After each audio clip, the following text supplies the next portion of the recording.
I've got a strange story for you. I've been working as a security guard for 4 years now, fully licensed, 5th category, regular training. You might not believe it, but the pay is actually pretty decent. The trick is to not be an idiot and not get stuck forever guarding cash registers at some auction. I made sure that did not happen.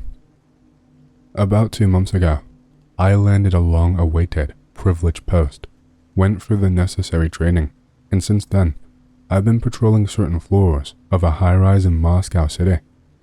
The building is called Mercury Tower, a bronze-colored skyscraper housing some very serious companies. That means both the pay and the expectations are high. The penalties for mistakes, even higher. This is not the kind of place you can just walk into off of the street, but I've built a solid reputation with a large, private security company. I won't name it. And for 3 years in a row, we've won a contract to provide physical security for several buildings here. Not a full security package, just the manpower. The building has its own internal security systems. Everyone in this business dreams of landing a gig in Moscow City. I did it, and if only you knew how much I regret it. When I got the assignment, I had 2 options: a 5-day schedule with a weekday off, or shift work with night shifts. Day, 24 hours, day off. Anyone who has worked private security knows that night shifts are the way to go. Quieter, and there is a small bonus. So I took them. That was my first mistake. So, what is the job like?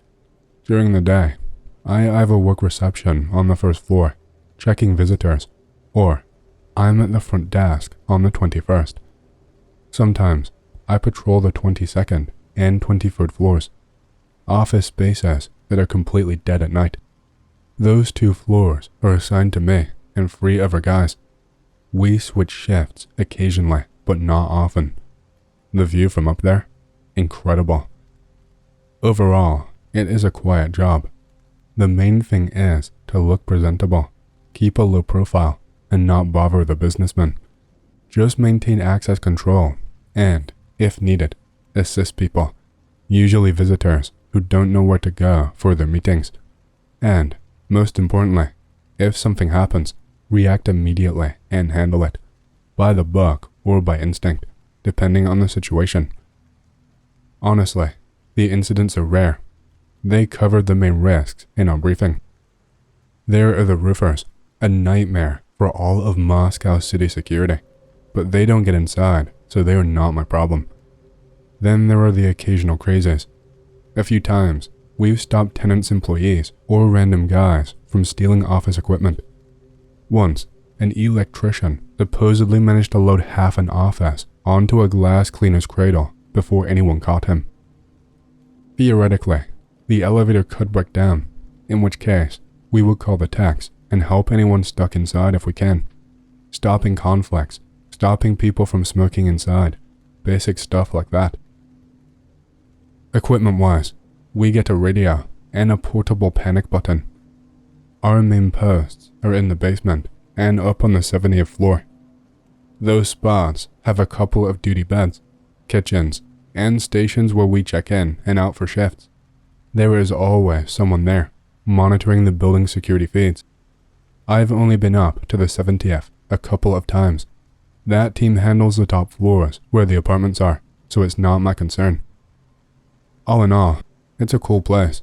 The whole building feels like a self-contained spaceship, but I'm not a fan of wandering outside my assigned area, so I rarely leave my 2 office floors. The rules are strict and I follow them. Now, my floors, they are a labyrinth. No, seriously, a full-on maze of identical hallways and doors labeled with numbers like 23 to 54.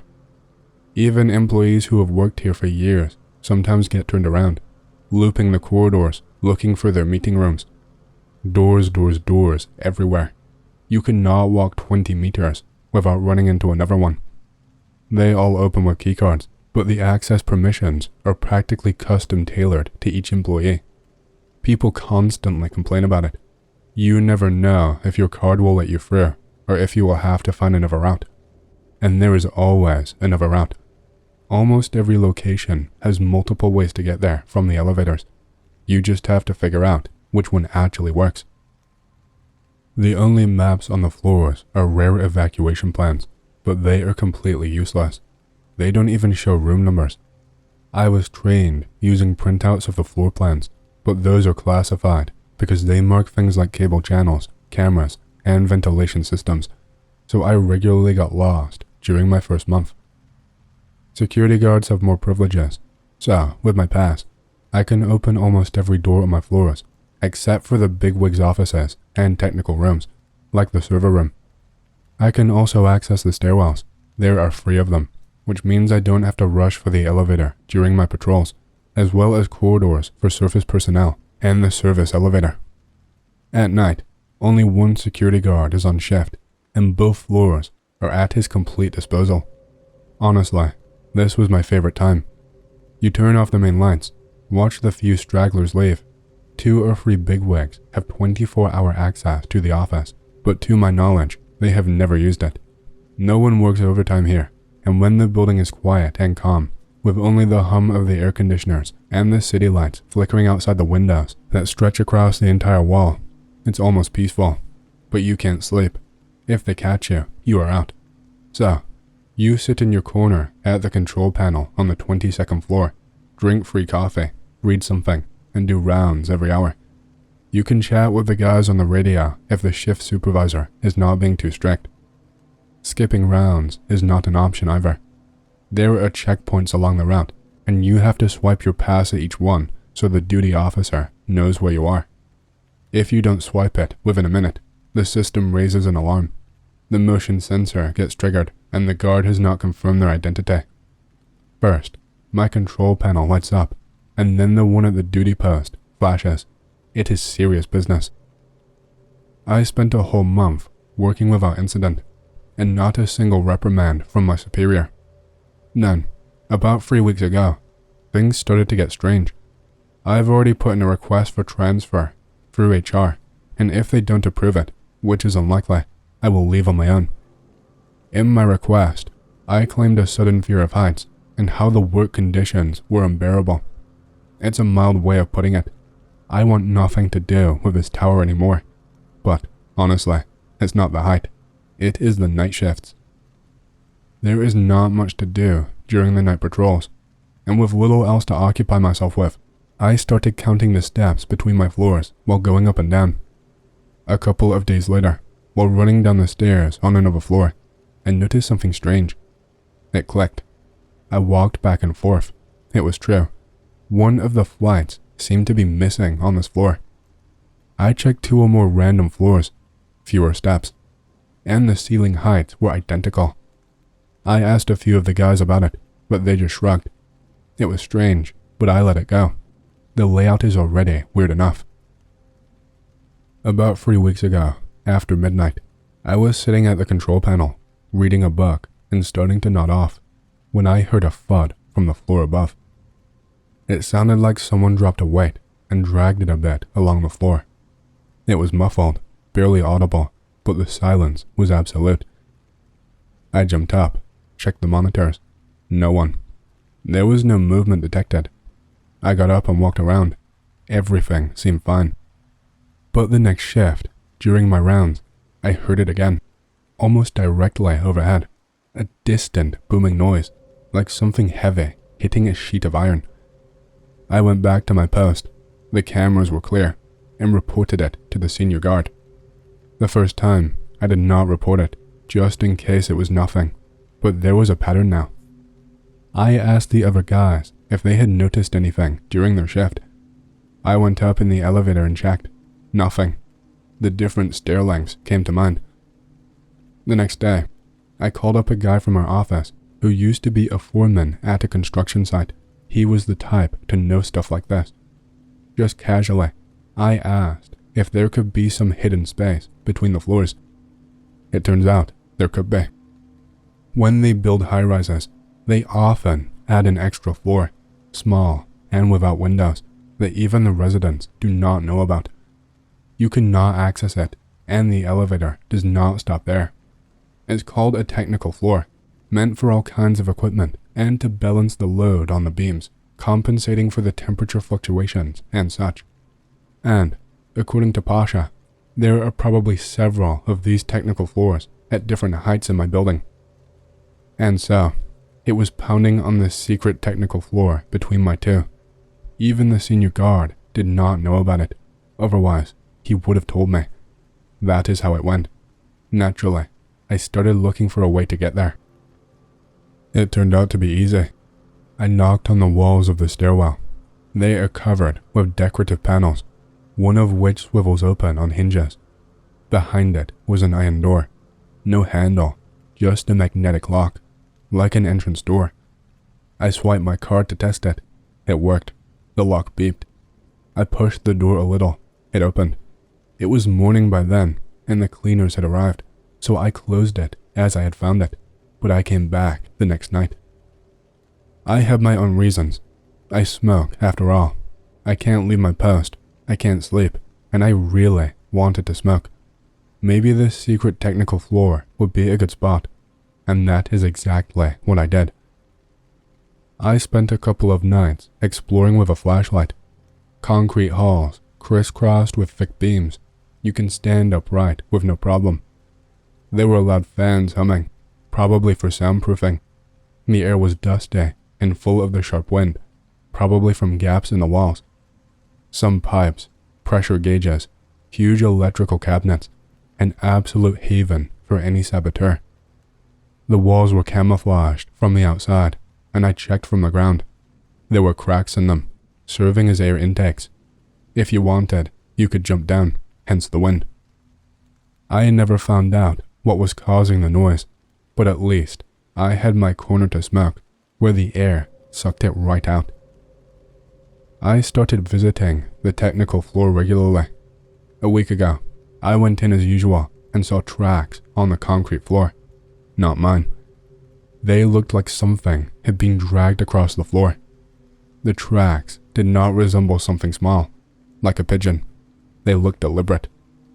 On one side, the tracks led under some coils raised above the floor, but the gap was too narrow for a person to fit through.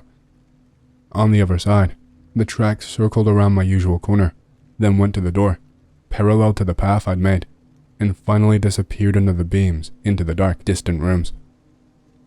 I felt a wave of unease. I realized I am not alone on this technical floor, and there were deep scratches on the inside of the steel door, scratches I had not noticed before. I looked closer and saw that some of them were new, the metal still shiny in those spots. It looked as if someone had used a chisel, drawing concentric circles around a meter off the floor. Something had been gnawing at that door. When I rushed out onto the stairwell, I double-checked that the door was locked. It would have been better if I had just endured my craving until morning, but no, I could not shake the feeling. Since then, I've been enduring it too. But you know what really bothers me? I can't chew through the door. There are other stairs, and I can walk them, no big deal.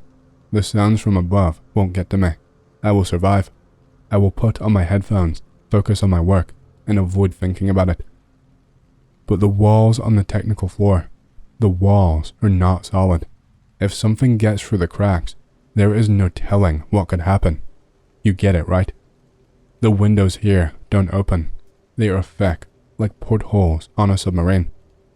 But these windows, they are everywhere, stretching from ceiling to floor. The entire outer wall is transparent. The partitions inside are also glass. You can't avoid it, and the gaze from the outside feels like it's drilling into your back. At first, it happens infrequently, but then, I start memorizing my route. I know where I need to be, and I stick to it. This fucking glass is everywhere. The day before yesterday, I saw something. It was dark outside, but then the shadow spread across the glass, blocking out the city lights. It looked like a suckerfish in an aquarium, only I was the one inside. I snapped out of it and ran. Yesterday, I came back during the day and checked the spot. On the other side of the glass, I saw deep scratches, like the ones I had seen before, only now they had cracked the glass. I could not stay at the reception on the first floor any longer. I can't do it anymore. Today, I have to go back out on my night shift again. The other guys won't trade shifts, and they keep looking away. Lord, I pray they transfer me soon, maybe to the cash registers at Aachen. At least then, I will have a sense of normalcy, but tonight, I will have to go out. I hope it will be the last time. Hey, I hope you've enjoyed the story so far. If you do and you want to hear more, please leave a like and subscribe to my channel, and leave a comment down below, as it lets the algorithm know that you like my content and it promotes it to more people. My goal for the channel is to hit 50,000 subscribers, and we're closing in fast, so thank you, and back to the stories. A truck driver, traveling through the countryside, decided to spend the night in a small town as the evening set in. After quickly finding a cheap motel and checking in, he felt the urge to visit a bathhouse, hammam, before going to bed. He stepped outside and began searching for one, knowing that in almost every Turkish town, no matter how small, a hammam could always be found, sometimes even multiple ones. Soon, he spotted a bathhouse and went inside.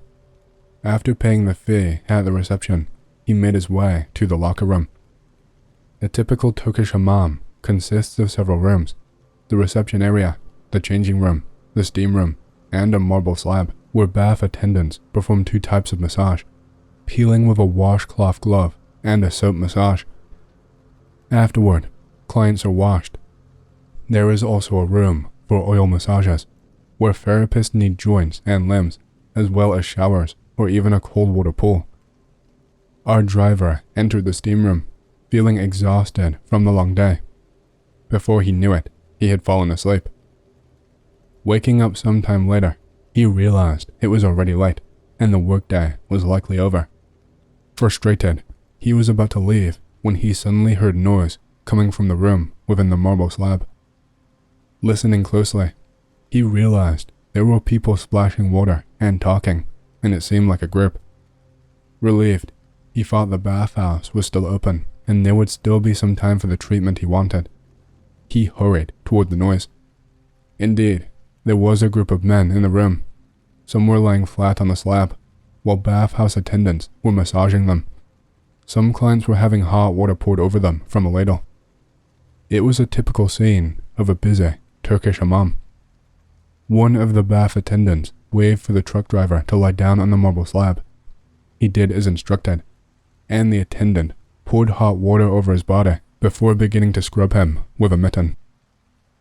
After a while, the attendant asked the driver to turn over onto his stomach to continue the massage. As the man relaxed in bliss, he noticed something strange in his peripheral vision. At first, he could not put his finger on it, but as he focused more closely, a chill crept over him. What he saw made his heart race with terror. The bathhouse attendant, though looking like an ordinary person, had one disturbing feature. His feet were turned backwards, 180 degrees. Panicked, the driver quickly turned his head and was horrified to see that all of the bathhouse attendants and clients in the room had their feet turned the same way, backwards. Shocked and unable to comprehend what he was witnessing, the man sprang up from the marble slab and ran out of the room, screaming in terror. Behind him, he heard laughter and hooting, as if mocking him. Desperate, he ran to the reception desk, where the same receptionist who had checked him in was sitting, seemingly unaffected by anything. After catching his breath, the man began frantically recounting the horrifying scene he had just witnessed. People with their feet turned backwards, splashing water and walking around. The receptionist listened carefully, a smile spreading across his face. He leaned forward and, pointing to his own feet, asked, "So, you say they were turned like this?" The driver stared at the receptionist's feet and felt his blood run cold. His feet were turned 180 degrees backwards, just like the bath attendant. Horrified, the driver let out a muffled cry, and in that moment, his legs gave way, and he collapsed to the floor, dead from a heart attack. The next morning, as the first light of day broke, a passerby found his lifeless body lying on the street next to an old, abandoned hammam. It turned out that this particular bathhouse had been closed for many years. When I was about 7 to 9 years old, my parents used to send me to spend the summer with my grandmother in Izhevsk, a small, decaying town in the Urals. Let me say a few words about the place, just to set the mood. It was a typical Soviet backwater, full of dead factories, endless grey and white apartment blocks, patches of forest, squeezed between industrial zones, all thrown together however the city planners pleased. The whole place was built on hills along the shore of a murky, green, and thoroughly polluted pond. Izhevsk was founded in the mid-18th century as a settlement near a weapons factory. Since steam engines were not around yet, they built the pond to power the factory's machinery. Back in the 18th and 19th centuries, the town was small, laid out in a basic grid. Streets running west to east, avenues stretching north to south. The avenues did not have names, just numbers from 1 to 13, counted from the pond. The streets were fewer in number, and had their names changed so many times that nobody really kept track. 13th Street, as it was officially called back then, was on the farthest outskirts of the town. It wasn't long, just a short stretch of road. At its intersection with Tetsuya Street, there was a small church, also called Tetsuya, and behind it stretched an old cemetery. That was where the town ended. The area had always been considered bad luck. Maybe the whole city was, to be honest. The church burned down and was rebuilt multiple times, then remodeled a few more.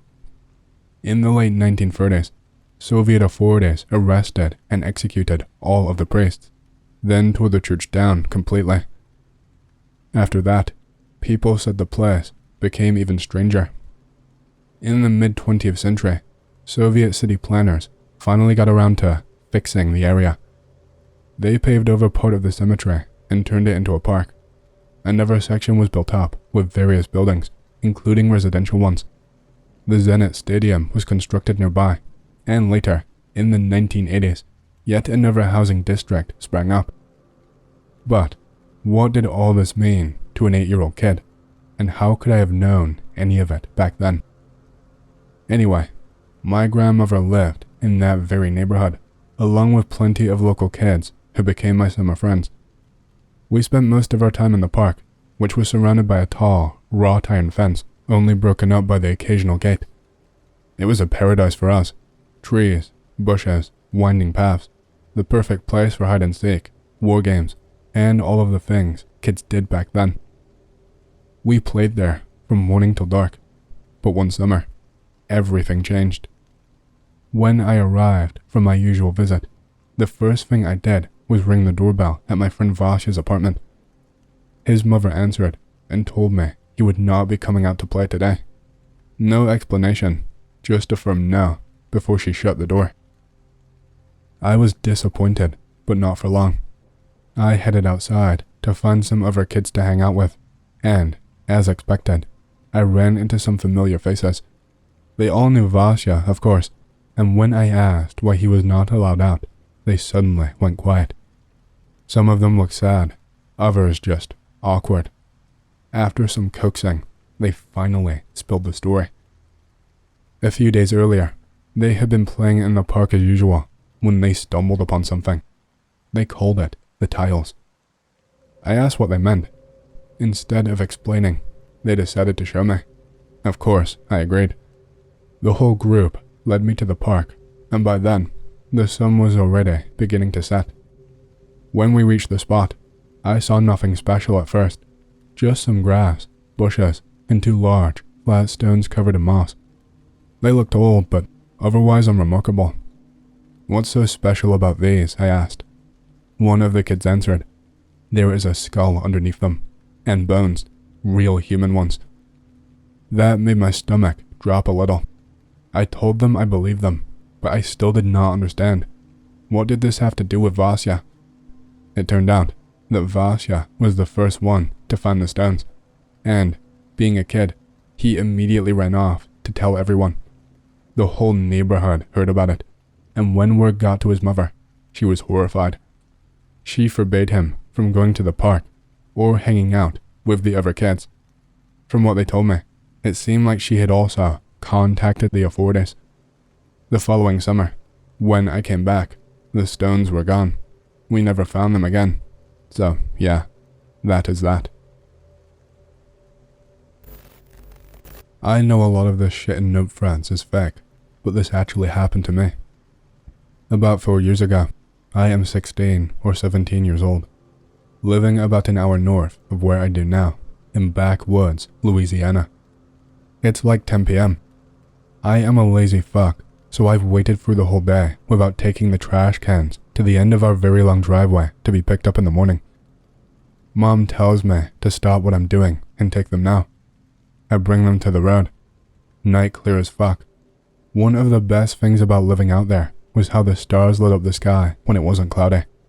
Full moon also helps illuminate my property. Put trash cans on the side of the road. Always paying attention to the stars because I love astronomy. Everything's silent as fuck. We are quite a ways away from town, and it's a school night, so the 1 or 2 houses I can see from one side of my property are dark and silent. Start walking back down the driveway. Halfway down, ice cold chill runs from the bottom of my spine to my lower brain.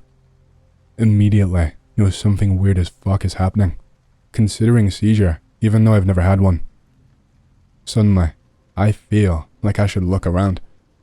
Eyes go back to the tree line. Scan, scan, scan. Nothing at all. Eyes go to the tree line to the right. Scan. Oh fuck. Immediately hit my knees because fuck it. Maybe it can't see me yet. Large bluish figure, floating about 6 inches off the ground, about 5 feet in front of the tree line. Thing has to be 7 feet tall. I can see through it, even though the blue is pretty dense, except for the place where its head presumably is, which is filled with a deeper blue that looks solid. It doesn't move. I get the urge to run towards it. YOLO, right? For some stupid reason, but don't. I just sit and watch it for what seemed like 20 to 30 seconds. It is motionless. Never feel like it's there to hurt me, only that it is interested in me. Ice cold chill in head persists. It suddenly just drifts back into the woods, does not make a sound that I hear, does not even turn, just floats backwards and fades away. Wait 5 to 10 seconds. Sprint down the driveway, glancing over all the woods, burst through garage door. Grab flashlight above fridge, parkour through the house as mom panics. Get out the front door and look left towards those woods again. Mom following me, gets to the door as I get to the end of the porch and have my flashlight on the area I saw it in. What's wrong, Anon? Shush her. Sit silently for a moment, just looking up and down the tree line. After about 30 seconds, ice cold chill shoots up my spine, literally from my tailbone all the way up into my lower brain. This is different. I am scared this time. Looking frantically for something, Mom's still standing at door. She starts to say something when she sees the expression on my face change from excitement to fear. I quiet her again as a really bizarre rumbling starts in the back of my head. Sounds like an earthquake, rock slide, I don't even know. Getting scared now. This is not the same as before. Look frantically at tree line, but start inching towards door. After about 10 seconds of rumbling, cold feeling and rumbling stop. The woods are silent. Walk back inside and explain. Mom never said whether or not she felt the ice cold chill, or if she heard the rumbling, but she did defend my story to the rest of my family when I told them, because she was so convinced that it was real as it was happening. This is a woman who would not believe anything at all unless you showed her empirical proof. I had 1 or 2 other experiences on that property during my time living there, but all in all, it was a nice place. Be May. Usual weeknight. 1 a.m. in the morning. About to go to sleep. Hear tapping on the window. Bro is closest to the window on the couch. He suddenly yells, There is a crazy person in robes outside. What the fuck? Instincts tell me to grab my 9. Yell at bro to open the side door and see who this fuckhead is. On the staircase, pointing my 9 at the side door. Just as the door opens, chamber around. Oh shit, I'm about to drop some crazy fuck at my side door. Bro yells, hits our neighbor and on. It turned out to be my neighbor in a chicken costume that had a chicken head as the hoodie part. I was so shaken because I honestly thought I may have had to kill some crazy fuck. Why in the fuck my neighbor fought to come over in a chicken suit at 1 AM is beyond me. Also scared the neighbor because they heard the gun chamber around.